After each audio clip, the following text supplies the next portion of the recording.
Well, I've learned that it's probably good that we do that just in case. So we have so many of these. So really quick, here we are. We got Sebastian, we got Justin, we got myself, Andrew here, and we have picked one POW from the pre-algebra set.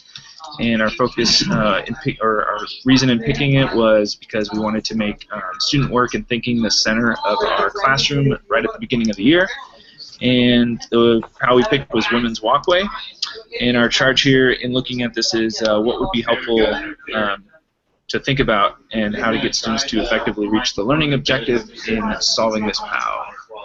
So let's bring that POW up so we can all look at it. So looking on here, there are 244 student submissions. A lot of them are kids coming in and editing their own stuff, so that's good. Where would you like to start? Do you want to, the POW, should we actually solve it? Or just, like, so we have an idea what to look for with different strategies here? We can do that. I mean, we can take at least 5 minutes to come up with a rough plan for each of us. Right. So anybody viewing this, it might be boringly quiet here for the next couple minutes. And we can share out loud maybe some of our ideas. Let's do a screen share here. I'll put you up. So like I said, so that's your screen, is that right, Justin? Two other teachers at my school. They're both All right, so I'm going to super open. And the brick walkway is walkway from the ocean. Might be able to make it. That's just what I'm committed. I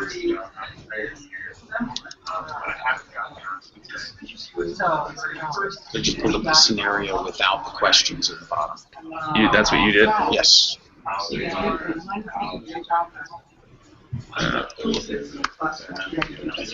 Especially if we're going to start looking at the idea of asking kids to notice and wonder, giving them something like this without a question attached to it will allow them to sort of branch off on their own way of thinking and allow us to see what they value in terms of exploration. Did you get all that? Mm-hmm. Okay, good. I figure if I can hear myself through the headphones, Sebastian should be able to hear me. Just making sure. Yeah.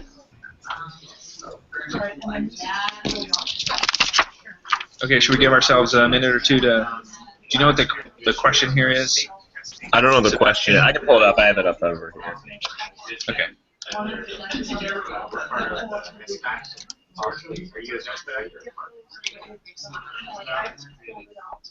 So last year we Put that up on the screen too, so that'll be broadcast. Good call. 2 weeks of we signed the of writing. And then this year,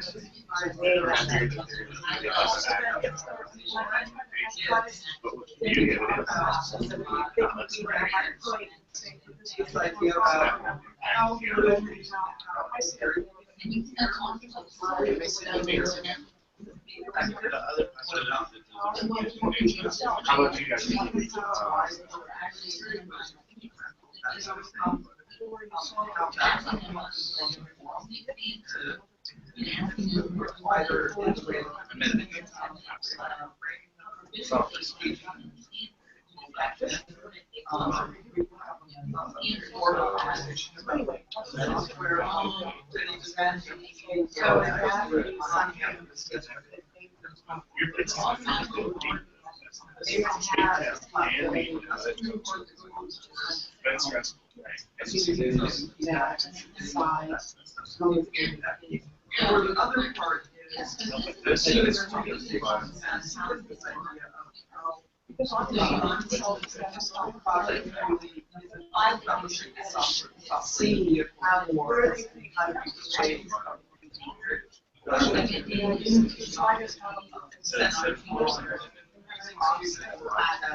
So we're also out that frequency. One of them lets you get it done. And also, what I'm trying to do is, you need to keep it down.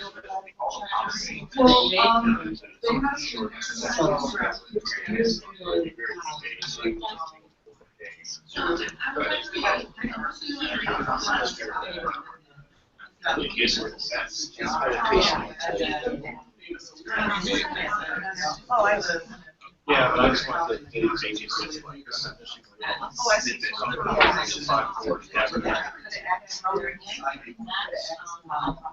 So I mean, it's only some students. Most of it's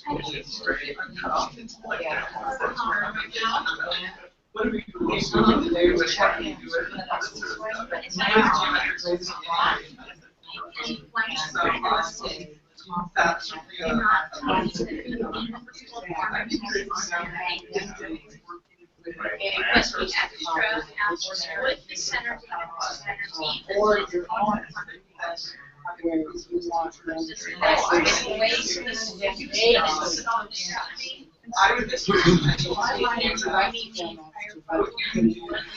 as a self-assessment.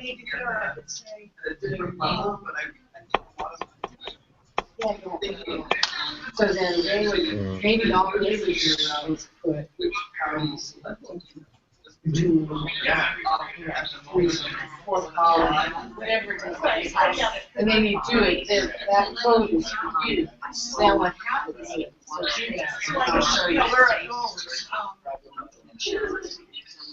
Okay, fair enough. I just wondered as I was starting to pursue the Yeah, you don't say so. but I'll take a look. Yeah. Where? You have a board. I kind of saw it like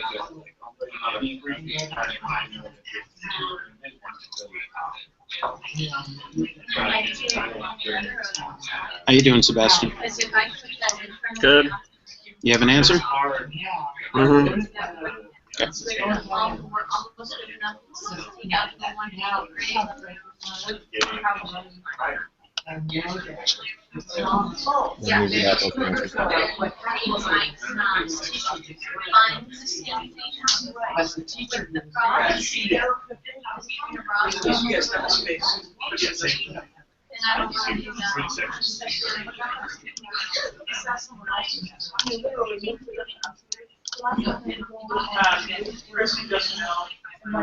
Okay. Good. Thanks for waiting.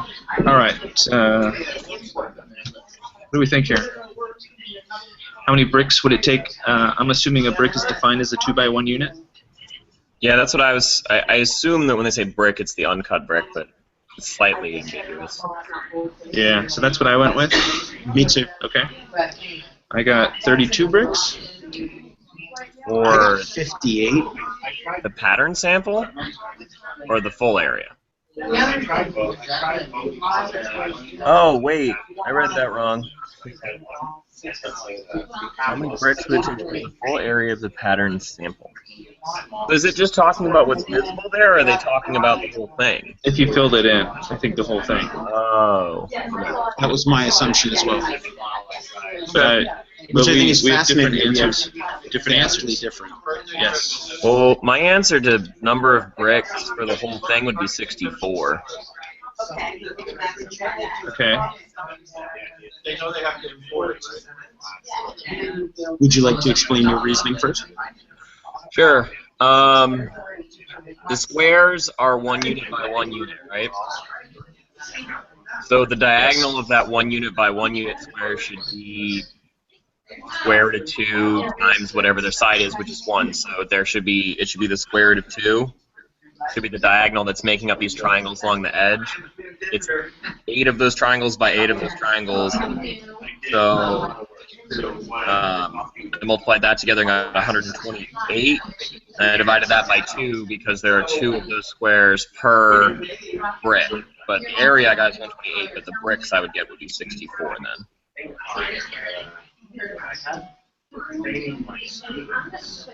that. Where'd you get 56, Justin? I got 58. 58. So I drew a diagram to there in my horrible drawing abilities.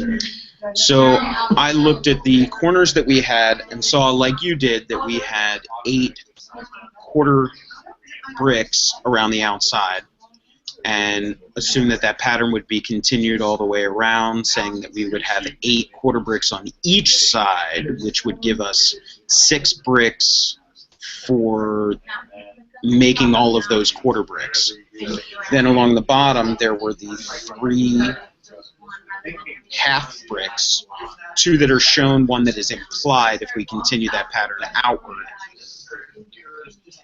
Looking at that same pattern going all the way up, there should be 3 half bricks on the bottom and 3 half bricks on the top, giving us 6 half bricks or 3 full bricks that would be those half bricks.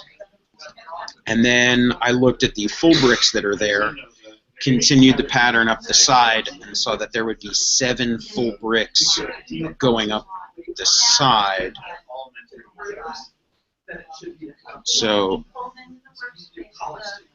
up here, and then continued that pattern through, there would be 7 in the next row, 7 in the next row, 7 in the next, all the way down, and there should be 1, 2, 3, 4, 5, 6, 7 rows, 7 columns, I guess. So the 7 times 7 would be the 49 whole bricks, and then took the 49 plus the 6 from the quarter plus the 3 from the half and got 58. Shouldn't there be 32 quarter bricks? That's what I have. Look, mathing is hard. That's hard. I made a... So that would make it... You got 60 then. Yeah, 60. Thank you. I made a gross oversight, but I like my approach, so I'll share it with you guys. So my gross oversight was totally ignoring the fact that the diagonal part of the triangle, or this part of the triangle, is not the same length as the side of a square. So I need to go back and revise that. But my idea, I like my approach in regards to finding the entire area of the whole entire sample or pattern section. And what I did was, if I could find, I thought of this as square units right here. So how many of those can I fit in this pattern? And then just start using subtraction and a little bit of division. So for some weird reason I came up, this is my gross oversight right here. I made the area of this entire thing 64 because I just went 8 times 8. So that totally is wrong. But what I did was, I need to go back and figure out that new number. Once I do that, I would subtract 6 squares, 1 by 1, let's say, because there's 3 on the bottom. And then I'm assuming there's 3 on the top. So I would subtract those away from whatever that number I should have gotten for the total area. Then I counted all the triangles. So if there are 32 of those, is that right? Which turn into 16 square units. Subtract that, and then 16 squares. And then whatever number I have left, I'm going to divide by 2 because the rest are rectangles. So I have 2 by 1s, which would essentially just be 2 squares. So when I did all that, I got my numbers and then just kind of did a little bit of addition. So if I go back and fix my total area and get a new number instead of 64, I feel more confident that I would get the correct answer here. Okay. What answer did you get, Sebastian? I had 64 total bricks. So even with the correction that I made for mathing terribly, that still gives all 3 of us a different answer. Do you want to... you guys do something. Modify yours? Let me revise my... Because, yeah. All right. So before we actually look at what the real answer is, I think we should look at some of the stuff that the students submitted. Is your screen still out? Yeah, there we go. Okay. I'm not sure. So- Right this second, play around. Whether or not this is correct, there's I don't know. It's like I want to like use the blocks on the side. Doesn't give you Give me more. right. You want to know what they actually did there, since Right. When they That's say basically use what I the did. blocks on the side, I want to know what you mean by use the blocks. I would assume he used the same method as me in some facet. Although, actually, he may have just wait. Yeah, because he may have just multiplied 8 by 8 and just said he's good, because it's 8 blocks by 8 blocks. Right. So he may have made the same mistake that Andrew did and just counted the things on the sides. Yep.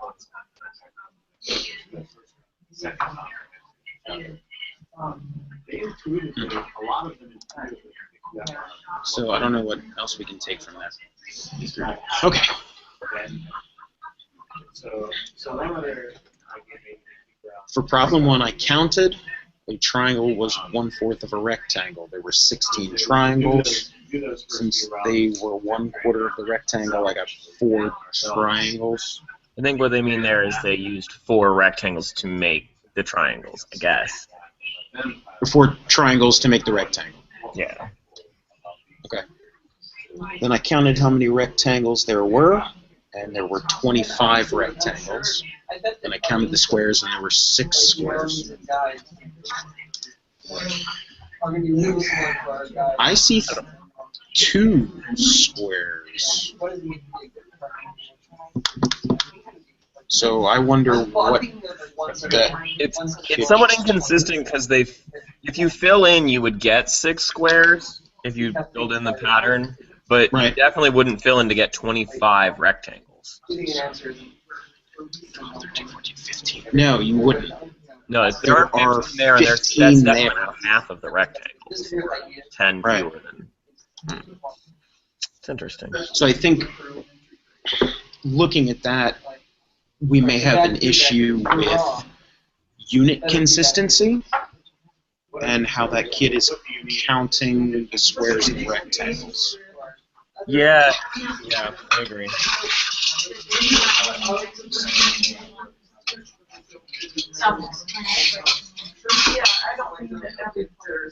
I got 60. Wait, before I give my answer here. This makes more sense though. 102 divided by.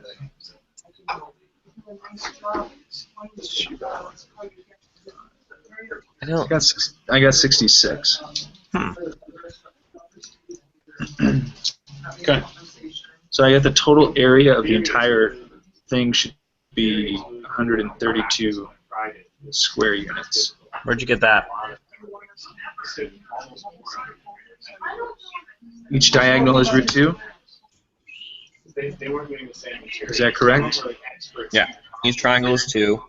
So you've got Well, I mean, 8 root 2 times 8 root 2 a lot of prep work where they would have to do the problem. as the total area of the. That's what I had. 8 root 2 times 8 root 2. So that'd be 64 times 2, which is 132. No, it's Oh. not. No, it's not. It's 128. Good Lord, I'm making mistakes left and right, guys. It's important for students to be able to see our thought processes and see that we Yeah. also make mistakes. So 28. I never make mistakes. I don't know what you're talking about. I don't either. These are all staged for the benefit of my students. So, Oh, yes. okay. No, So that's that's gonna be me too. That's why I'm difference already, of- I'm already convinced I don't want to start with. Well, so then if the area is 128, we've already said that there would be 32 quarter bricks, which is an area of 8, so that Okay. gives us 120 left. 6 half bricks, which would give us I got 64. Yeah, I got 64 as well. Okay. No, it's 2 to 1. This solution, this current student solution we're looking at, almost reeks of, I know the answer is 64 and 128, and I'm just trying to explain my way through it to get to 64 and 128, because a lot of the stuff is just not very. I don't see it as making a lot of sense. Like, I added these numbers, I got 25 rectangles, I'm not quite sure why. Then I doubled them, and who really knows why. Yeah, I'm seeing a lot of that here. This is a tough one to articulate, for sure. Especially without being able to physically manipulate the bricks. Mm-hmm. This would be a really good one to do maybe with actual rectangles that they could then trace, or even, I mean, ideally what I would like is for a student to come up with that idea on their own, to take the printout of the scenario, maybe copy a brick onto like patty paper or something, so they would get a copy of this, maybe trace the size of the brick, and then go through and put that brick in. Like, I want kids to develop that method.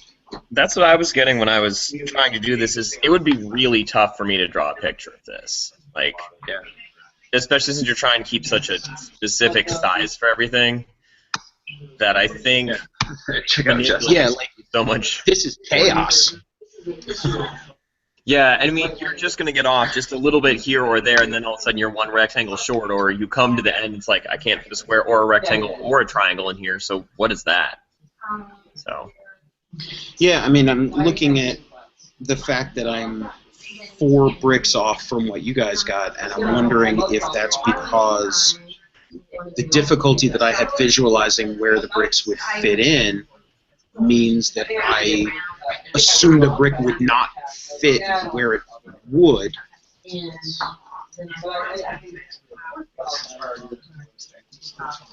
I just want this problem solved without using square root of 2. Right. Yeah. It makes sense.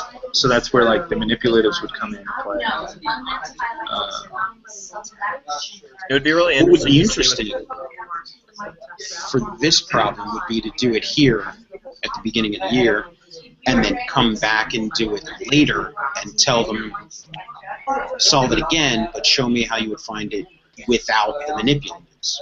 Is there a way, I'm just thinking out loud here, is there a way to take this, and since this is already kind of, let's roughly say this is a, what would you guys say, almost a fourth of the entire thing? Is there a way to find a fraction of the entire thing and just go, and then multiply by like 4? I found this many. If you threw in a diagonal, you would have half. And so you'd only have to fill in that half, and you could double it. So, like, Correct. drawing a line down there? No, a diagonal. Since you already have a good chunk of the one side. So from right here, the diagonal, yeah, that one, yeah. So at least wise, you do have these. You're going to have some rectangles that aren't going to, that might break that barrier. Let's just say they go past that diagonal. That's true. And that's fine. I don't have any problem with that. But at least visually, I need to complete something, and then, like your idea, just double it, or at least double it, and then maybe I need to subtract for any overlap. It would be interesting if a student came up with just turning them all into triangles and filling half of it, because that works as long as you convert correctly. You don't. Yeah. If you can fill it up with triangles that are equal to the. Actually, I guess I'm not sure that it works, because that's the problem with. You couldn't even just line up rectangles across the bottom and the side, because they're not an equivalent. Trying to think of what I'm trying to think They're of. not, but you could use that to find total area. You could. That's And then use And then total area to subtract off. I really liked the subtraction method. I will say once I had the total area, it was very easy for me to go and subtract pieces. So I'm just looking down at the corner now. I broke this into a fourth, like a square. Like from here's the midpoint, right?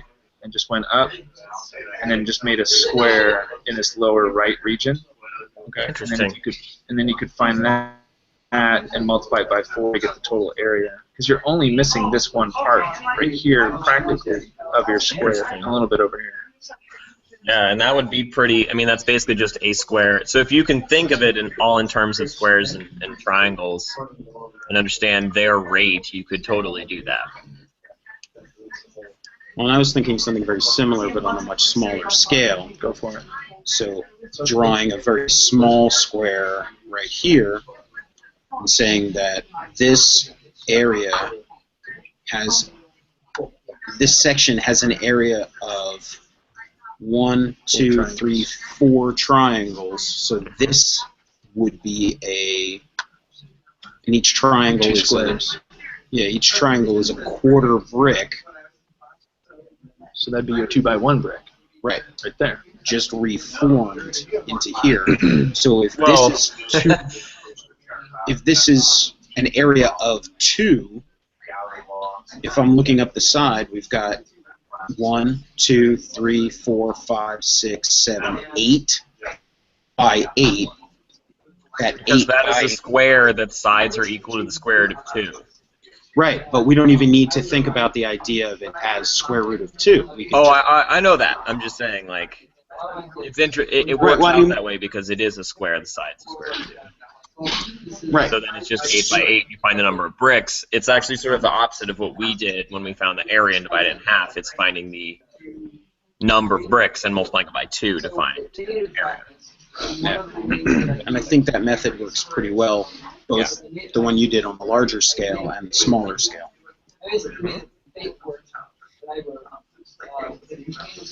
So let's take a look back here. Yeah, I want to see more student work here. Here's the strategy I came up with. Are these broken down into correct and incorrect? The folders are, but they haven't been categorized. Like, none of the comments were made and dragged into the folder. Got it. Okay. Do you agree with this move? The strategy I used is I drew half. Can we check the final answer? Or by 2. So 64. We did not. Let's just see You before wanna check the answer? before we check student work.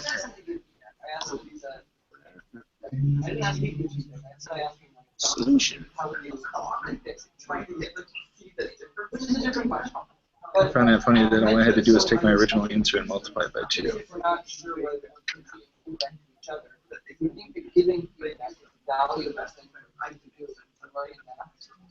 Then we can design activities that give them a chance to give feedback without using, either other students' work or using sample math forms, answers from other class. So in this case, this is sort of what we were talking about, where the kid. And telling them that This is what I did, where it ended up looking like lunacy, and may have missed specific spots, like up here where that's not a shaped brick that we're using.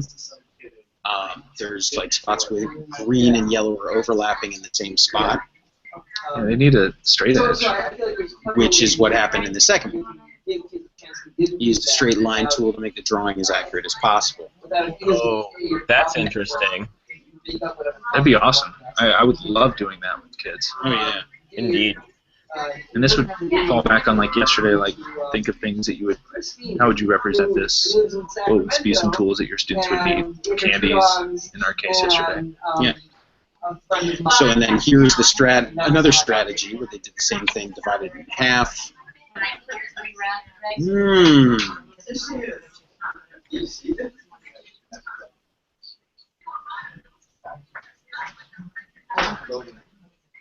And there's the 4.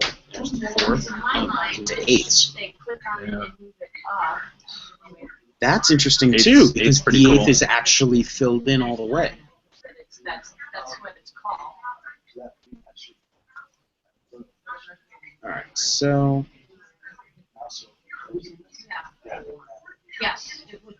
I mean, this did what I expected it to do. If I hit this with the motor. did you see a spot where it said this is the answer? Well, I saw down at the bottom, it said like total area is 128 in a lot of these. Yeah, well, if you read any of the given answers, they're all 64 and 128. So I don't assume that they would put student answers that are for the solution there if they don't have the right solution. Okay. When I originally So then I think probably the mistake that I made was what happened here, where I had the pattern but wasn't able to visualize it accurately without the straight edge and the tools. If you get into the straight edge too, you see something interesting because sort of the assumption is that there's only 6 square blocks. Even when you draw them with that straight edge, there's like 7 on the left side that you kind of wouldn't expect to be. Yeah.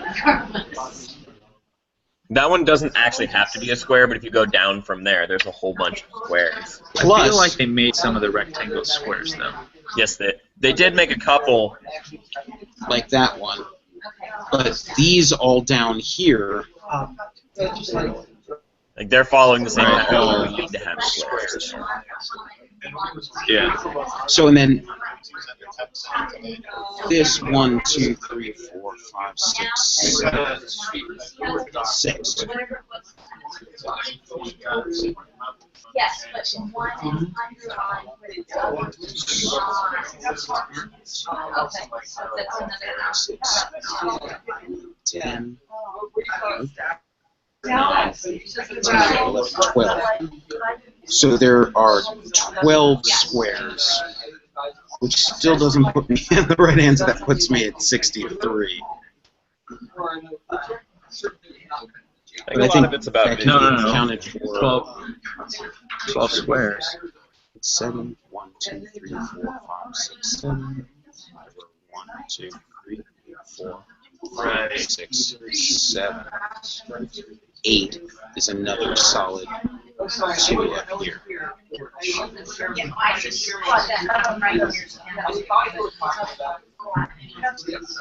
Are you trying to figure out yours? Yeah. Okay. You can do that. Go ahead. I'll get with Sebastian here. Somehow it didn't. Because I remember going into debt. So maybe we should go back towards here. I know we're using Encompass here, but I feel like maybe I'll kind of get students effectively reach our learning goals pretty much. It's not here right now. Let's flip through here and see if there are any kids. I definitely think this one covers our goal here is to get students thinking, and the focus is student thinking, or at least multiple representations. I mean, you could start the year strong off with this one. I agree. And especially like between the three of us, mistakes were made, mainly by me, and that's just such a great moment right away to focus on not only multiple representations, but student errors and going back and revising. And like I said, this needs to be solved without the square root of 2, in my opinion. But that could be, you could bring this back later in the year if you're doing rational numbers or whatever you're doing, square roots in pre-algebra. You can bring it I back. wonder if my students would ask for graph paper. Same. Because my students ask for graph paper for lots of things, so. Well, Sort of the other interesting thing is this is the kind of problem that could be used as an extension for all sorts of stuff, where we start out with this, but as the year progresses, as students are getting better at pattern recognition and method building, we could use different patterns entirely and ask them questions about, did the method that we used for women's walkway work the same for other types of patterns, and have other pictures from wherever dealing with, the patterns of bricks laid out. I mean, even just looking out the window here and the way that the bricks are laid out to build the side of the building, that's a basic pattern, but it still provides sort of a rich environment for kids to explore exactly what we did in this problem. I think we've all said it at one time or another in this conversation that I think the tools that we would give our students, as well as the tools that our students would ask for, like graph paper, straight edge. Did somebody say patty paper? I mean, Some they're sort of manipulatives. I think that's important, like right there. I think that would make kids feel safe, like, give me, this is not just an answer I need to calculate in my head using some type of algorithm or math facts that I can't recall. Giving them a lot of play here and a lot of tools to play with, I think is really important. Yeah. I agree. The second year. And even with you saying that, I'm thinking about the approach that I took to this, which was very much algorithmic in nature and looking at how I could find sort of a pattern for what the pattern itself was doing and how I could use that to multiply by quarter bricks and half bricks and all of that instead of just finding the total area. I made it harder and then I made it wrong. That's fine. Yeah. I like this problem. Yeah, there was a part where I was like, oh, maybe this wasn't a good idea. Like, maybe we shouldn't do this at the beginning of the year, but... Well, and I think sort of even just to set up, you know, during problem-solving times in your classroom, like having... Because what I don't want to do is, like, put a straight edge in each of their hands and say, solve this problem. You know, just to kind of set up that there are manipulatives that are always available for you to use when we're doing these things or whenever you need them, as opposed to that sort of, I'm going to get these specific manipulatives out. They might be useful in solving this problem. You know, just kind of letting them look at things and even just setting out manipulatives that you have in your classroom and just say, you can use anything that's in here to solve any of the problems we're doing. I think this would be a good place for them to do that because I think drawing a picture is hard and doing it mathematically from, you know, up until you get into, I would say, high school, probably, you're not going to get the square root of 2 thing most of the time. Yeah, it's a good call. I like the idea at the beginning of the year of laying out the manipulatives and just saying, here you go, these are here. And then, for me, in my mind, as the year progresses, don't lay them out. Like, hopefully rely on the kids to start thinking of the things. What have we used already this year? What's been available to us? And then they start asking for those things. But I think, again, that's another safe zone for them to have at the beginning of the year. Mm-hmm. Is just lay them out, you know? And you're not... always be here. Yeah. And I was thinking along those same lines, the idea of having like a manipulatives corner in the room and not even say this is what these are for or anything along those lines. It's just this is the manipulatives corner. If you find that you need a tool that I have not explicitly handed you, go over and get it. They're over there, and it would be graph paper and rulers and like bear counters and tiddlywinks and all sorts of random stuff. Bear counters. Boxes of yep. Legos. Like Middle schoolers using bear counters. Yeah, I mean, I'm thinking that if we sort of say these are the manipulatives and have it be paper and maybe Cuisenaire rods and straight edges, then that's really going to limit what the kids use and the kinds of representations that they're going to use. So essentially, like a giant tub full of like random crap that kids could It's a look free-for-all! through. Yeah, essentially make it a free-for-all that let them use whatever manipulatives work for them and not sort of constrain them to the ones that we traditionally see as mathematical manipulatives. So the first way I worked this problem, because when I read that question, the first question at first, I don't know why, but I decided that only meant the pattern sample. So what was already given up there. And so I was trying to, like, at first I wanted to figure out a mathematical way to do it, but then I just started counting. Because I couldn't do it another way. But yeah, I was trying to figure out how many actual squares there were up there. Yeah, and I think that's totally fine because you had to start somewhere and then maybe look for a pattern from there, and I think kids need that. Agreed. Where are we at here, guys? I think We've got about half an hour. Do we want to take a look at the other one? folding rulers. Yeah. Let's do it. I think we've exhausted this one as far as I think. I can bring that up if we need to. So we'll go back.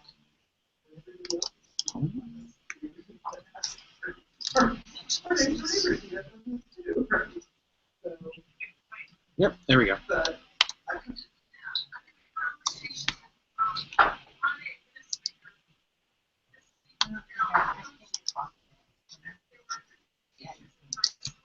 All right, so I've got it up on mine.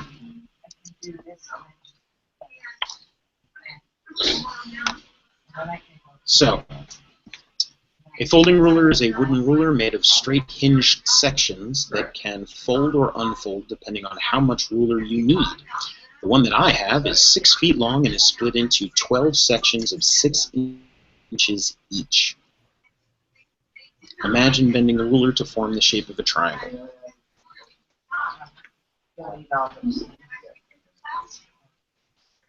So this is the scenario.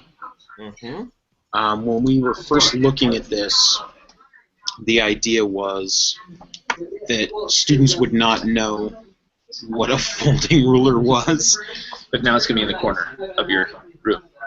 Right. Manipulators. It definitely could be in there. We also talked about we could sort of make an amalgamation of this using string and straws so that each student would have essentially a folding ruler with static length sections to it. And they wouldn't necessarily have to be 6 inches long. They could be just ruler or straw length. I would actually use brass brackets or brads or whatever. Yeah. I think that would be easier to make. Okay. All right, so this is the scenario. This is an interesting one because I don't know what we would do without asking the question. I mean, still do the notice and wonder, but I think there's less to notice here. Well, I think Probably the more one to wonder. big thing to notice is that they overlap at their hinges, you know? So when you make a triangle out of 3 of them, that it's not 6, 6, the sides are not 6, 6, and 6. But I think that's about it. Right. Okay. So then the questions are, what are the dimensions of the 3 different triangles that have a perimeter of 72 inches? The word that I would remove from that would be the. That was really deep, Justin. Profound. I will be writing a book on philosophy. And the word the. On the word the. So let's read it without the word the. Okay. So then what are the dimensions of 3 different triangles that each have a perimeter of 72 inches? You could even remove 3. Yeah, because then you're saying there's only 3 triangles, guys. Well, you're asking. Well, see, my argument is that that was the implication of the. Yeah. That they would find 3 and stop looking. Yeah. And where this says, keep looking until you would find at least. You might have found 3, see if you can find more. Right. Okay. Which triangle is scalene, isosceles, and equilateral? Yeah. Okay. Oh, okay. Yeah. So my whole observation about this was totally off base. Because I thought they were going to go into something about how, you know, the rulers are like, when you have an unfolding ruler like that, they overlap. And so I thought it was going to get into something about how your sides can't actually be 6 inches long because they have to overlap and there's weirdness. But I guess not. Never mind. But I think that's a fair point to raise because I would want that kid to think both your thoughts right there. Like, well, how is this supposed to be 72 inches if they're not straight? I think that's a really important thing to talk about here. Because what's the point of a folding ruler? And maybe you're kind of talking about the purpose of a measuring tool in your class. So I wouldn't discredit that. Okay. But we are making the assumption that each section will be 6 inches, right? Yeah, 12 I guess that's sections of probably what 6 they're inches. getting. I'm 99% sure that 6 inches measures from hinge to hinge, not from edge to edge. So in here, you can sort of see on there that the like the linking brad. Is that what it's called? Yeah. Okay. So the linking brad goes right through the 6 mark. Okay. So when it is folded down, you're able to measure along the top, but when it opens, it's not going to change the length because it's marked right at that 6. That's 6 inches from one edge to the brad, and then 6 inches from brad to brad to brad to brad to brad to brad to brad. And hopefully you don't have a student in your class named Brad. This is going to get awkward. Brad? Brad? What? I don't know. I think I'd have to hold one in my hands to really get that. But that's just me.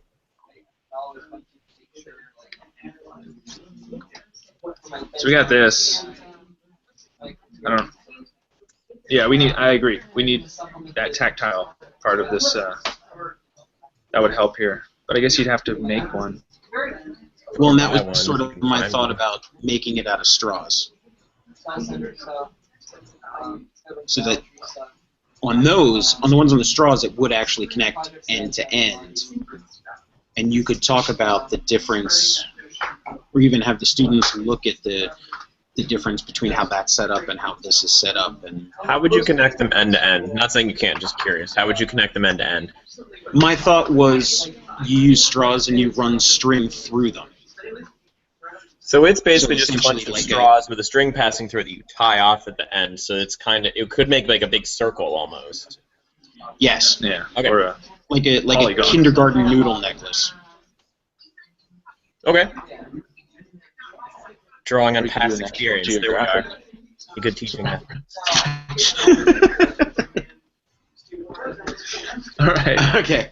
So then we're looking back at the questions. Mm-hmm. Of what are the dimensions of the different triangles. Okay.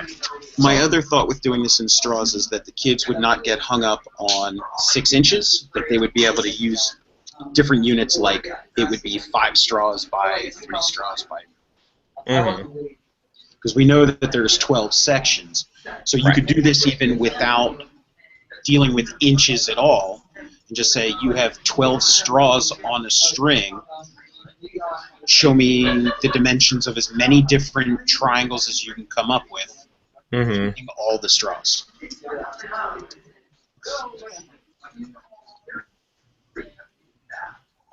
And it's like, I think I get the point of this now.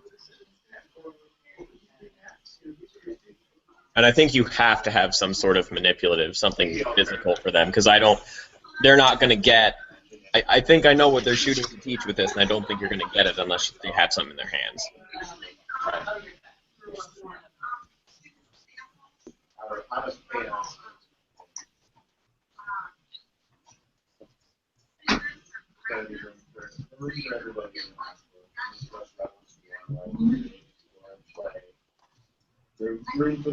Yeah, but see, that doesn't make sense right there. Take 12. So.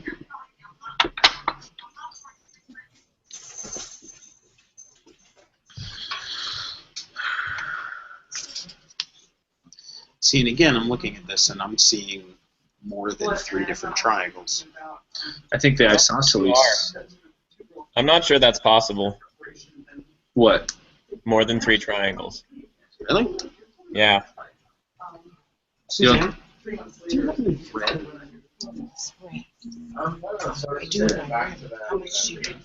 About 12 coffee stirrers worth. It's just a little song. You just use the coffee stirrers. Yeah. Or I guess we don't actually need to connect. You could draw No, them out. because we know what we're That's sort talking of what I about. was doing. So, Just has some stuff. Thank you. okay. Here's a couple of straws if you need it. Put it in your corner. Saturday night. Yeah, yeah.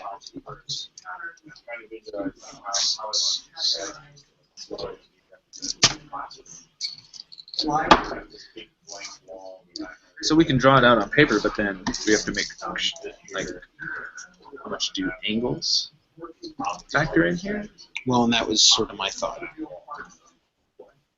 That's the one downside I see to using straws, is that they bend. True, but we're not really worrying about the precision of the angles. I don't think.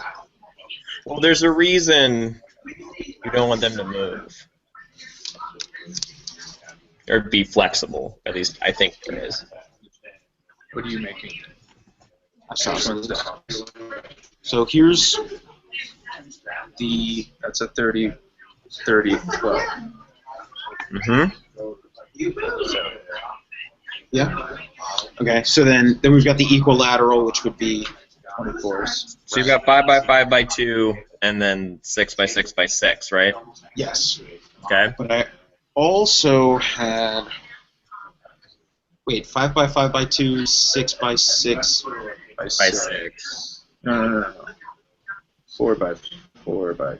Are you imagining like a Oh, is it 4 by 4 by 4? Yeah, Sorry. the equilateral is 4 by 4 by Yeah, 4. my 4 by bad. 4 by 4. Doing 24 backwards. You're right. So we've got 5 by 2. Then even moving this up. I feel like Scalini have a lot of play, but I did a 2 by 4 by 6. That doesn't I've work. got a 3, 4, 5. 2 by 4 by 6 doesn't work because the long side of the triangle is the same length as the other two sides of the triangle, and so you Nice. can't make a triangle out of it. Yeah, see, that's why that was my first sketch, and I was like, is Well, that possible? I think that would still work with straws, because if the kid is like obviously bending Right. their thing, then that's not going to work. I mean, the thing is to tell them to try to keep the straws as straight as possible. Yeah, I mean, I think it just takes a little prepping of saying, I'm not using straws so you can bend them. I'm using straws because it's the best vehicle. So Right. to bend the straw, they have to stay straight. So a 3, 4, 5 here? Would that Yeah, so work? I've got a 3, 4, 5. Okay, so that's scaling right. Mhm. Okay, so you could get a So scale. it is So right. we have 3 triangles or 4? Well, that. What do you mean?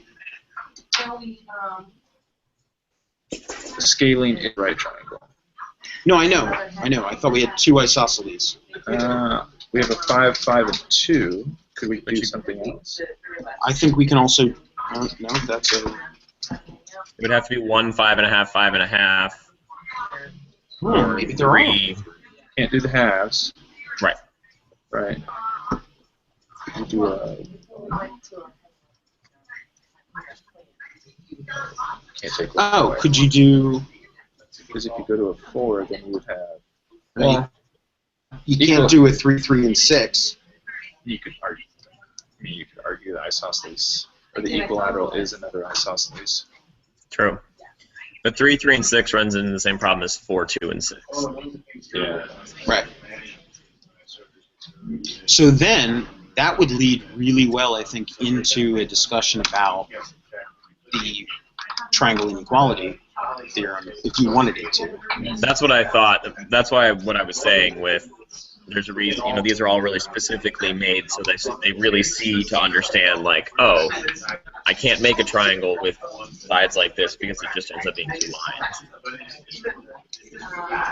Well, and I think that whole discussion is a really great argument for why that word "the" 3 different triangles needs to be removed. Everything else we brought up this Because morning. I would want kids to continue experimenting to see I agree. Yeah, I would even take out 3 and I would just say, how many triangles can you make out of these? And I think they're just going to keep trying that way, because if they find these 3 pretty quickly, they're done, and I don't think there's as much to be learned there. Yeah. Yeah. And not even say scaling, isosceles, and equilateral. Like, then you're like, well, how are you going to tell me that triangle is different than the second one you made? Like, what are some ways that you could describe it for me? Are there some names that you remember from a previous math class, or a friend, go find a friend kind of thing? What do we have for student work here? Even if this is first introduction, you can just say, what can you observe about the sides of the different ones, and talk to me about that. You can introduce vocabulary that way, as opposed to simply throwing it out there and saying, this is what isosceles means, this is what scaling means. Absolutely. That's a good call. All right. I think we got a few minutes here to look at student work on Encompass. Sure. So I picked one randomly that had 2 entries, so the student submitted and then resubmitted later.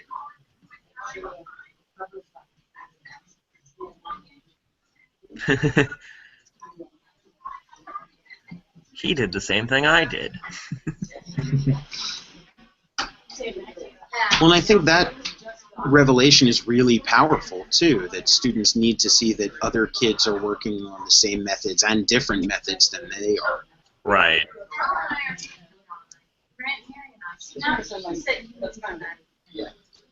I'm wondering if we're able to tell, now that I feel like we've had two problems where manipulatives have been important here, Mm-hmm. I almost feel like, could we make that an option for the kids?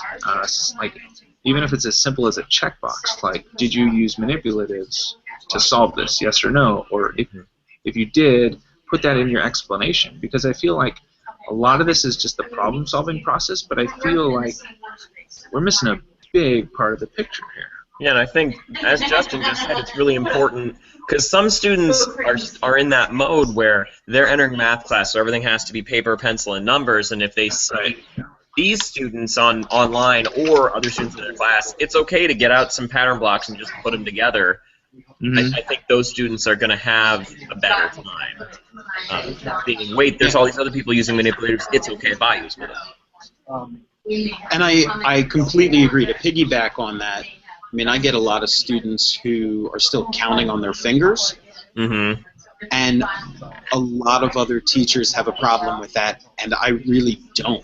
I It's don't a either. valid method. Okay. Yeah. You do what you got to do. It gets them to the answer, but I think there's a lot of stigma around the idea of counting on your fingers that, like, oh, that's for babies, and now I'm Gotta in know your eighth grade. mathematics. Right. Dude, I And- multiply on my fingers in front of the kids. Yeah, I mean, I do 9s on my fingers. I show that to the kids. You don't know how to do No, I do. Oh. Well, like kids. Does that work all the time? Let's try it out. Yeah, let's test it, Yes. see if it works. What about Yes. 11? What Let's see if we can find. Yeah, I think a lot of that is really important, especially for kids to see what other kids are doing, what's okay for them to use, and what is not. And the manipulatives are incredibly important to a lot of kids.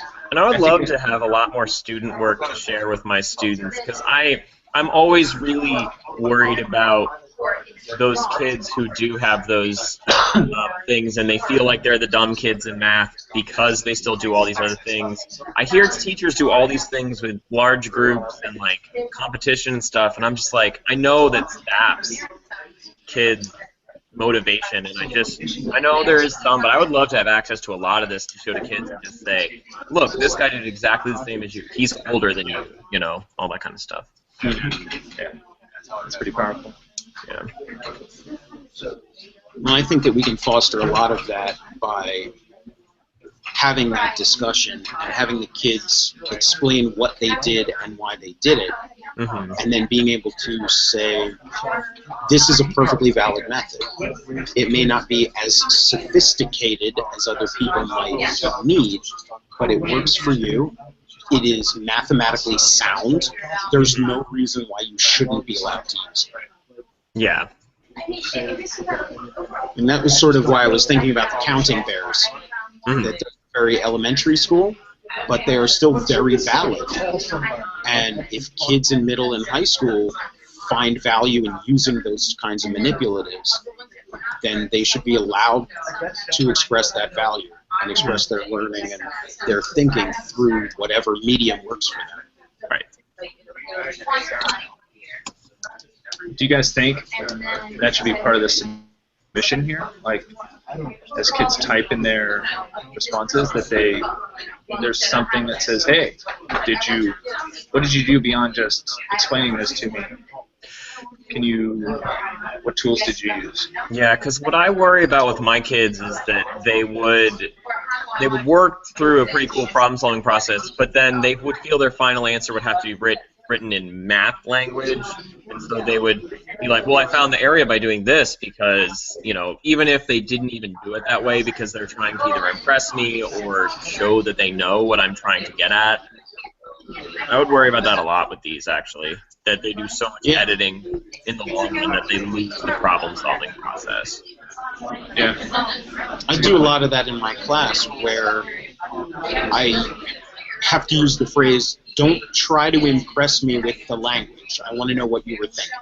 Mm-hmm. And the kids struggle a lot with that, and it sort of shuts them down if they can't think of the proper term that they think I want them to be using.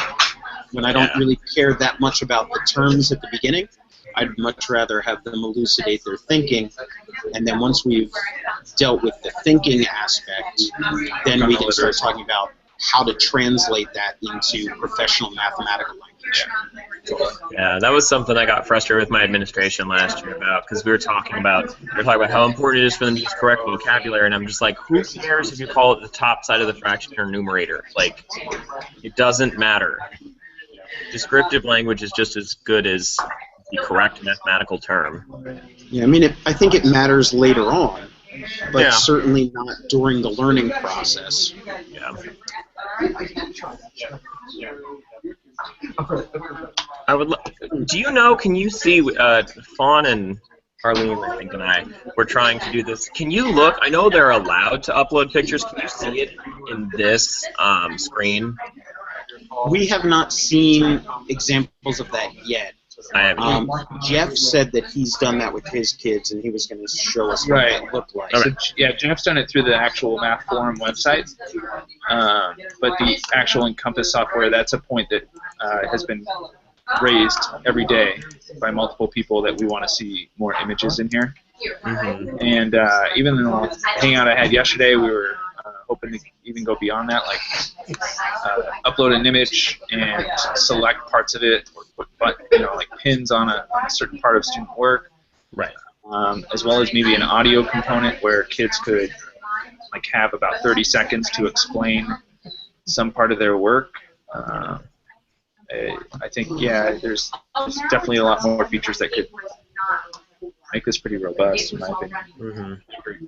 Where you don't want it to right next to it. Cool. I mean, what do you guys think, just really quick from your gut, what do you think about this as an opener activity at the beginning of the year as well? I would open my geometry unit with this. I'm not sure I would, especially the way it's worded right now as the questions up there, I'm not sure I would do it at the beginning of the year. I like it for introducing manipulatives, but at the same time, I feel like this would be sort of a shot in the dark about geometry that I didn't touch until a later subject, but I'm not sure. Well, and I think about the kinds of projects that I introduce and when I introduce them, and occasionally they are content related, but usually it's about the skills that I'm trying to foster in my students, or things like problem solving, persistence, and something like this, even if we don't talk about triangles until May or March, that they would be able to look at something and say, this is something that I've played with and want to sort of explore as much as I can. Right. And not have to worry about, am I going to be tested on this tomorrow or Friday? Yeah.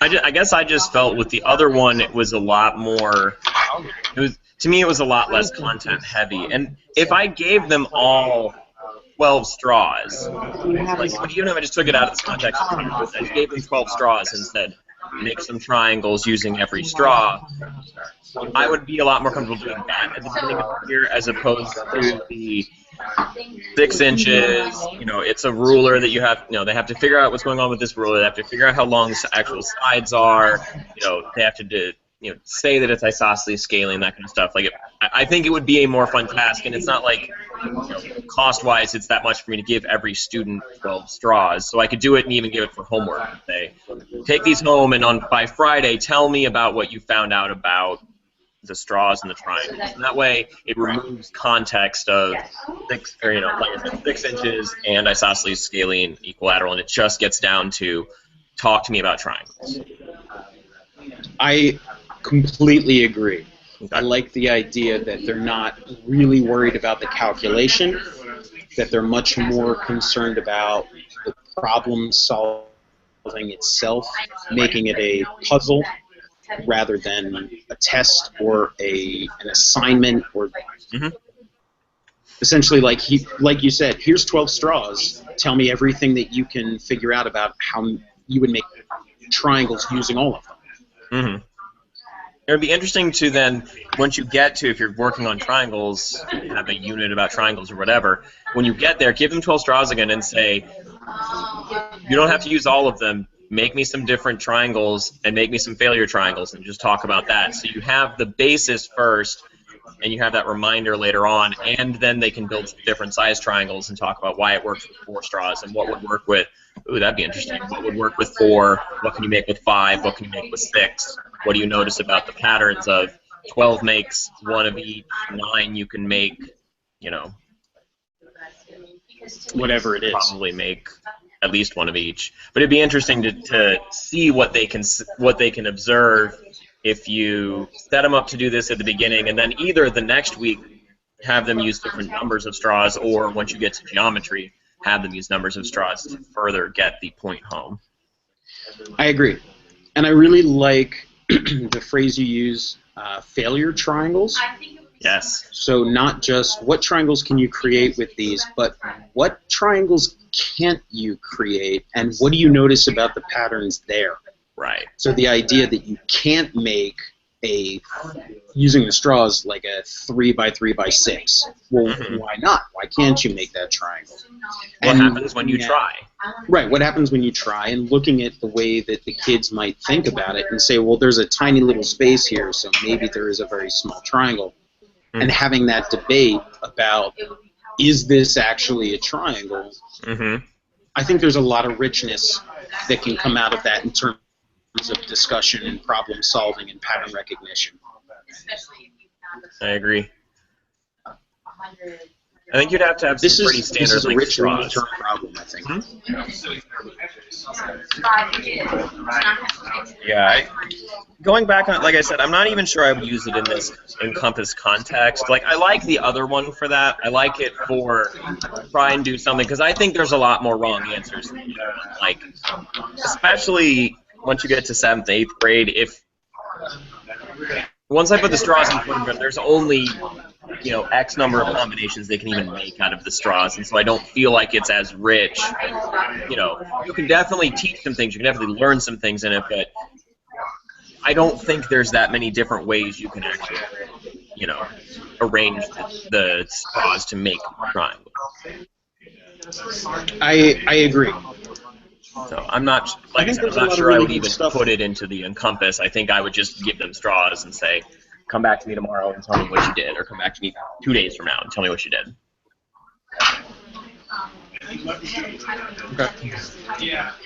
It looks on the schedule as though we're going to do this same group in the afternoon. Okay. So we can pick this back up and have that discussion about, I don't know, whatever discussion we're supposed to be having. This has been good. I've got a lot of things that I want to think about and ponder over. I'm sure you do as well. Yes. How many questions of the week are there? I haven't even looked. Problems of the week? Problems of the week, yes. It's a good question. A lot? Yes. I would say easily in the high hundreds. Wow. Nah, maybe 500. Okay. 100. Suzanne, how many PALs are there available? How many PALs are there made available? Yeah. 1,500. There you go. 1,500 plus. Wow. Don't forget Yeah, Fawn. Hi, Fawn. Yeah. All right, man. One of our on-site collaborators has reminded us that we have an obligation that we need to attend to. So we will. I assume that's called lunch.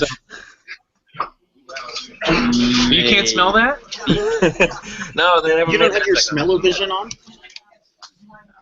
Oh, lame. This is Sebastian. He said hi. Sebastian said hi. I'm sorry, you with these 2 clowns? Jealous. All right. You good? I will see you. I think so. At 1 o'clock. Is that right? It looks like 1:30 for the hangout. We're going to talk here for about half an hour. There should be an email from Suzanne about that. Okay. Okay. All right. Then about 1:30. All right. See you, man. See you later.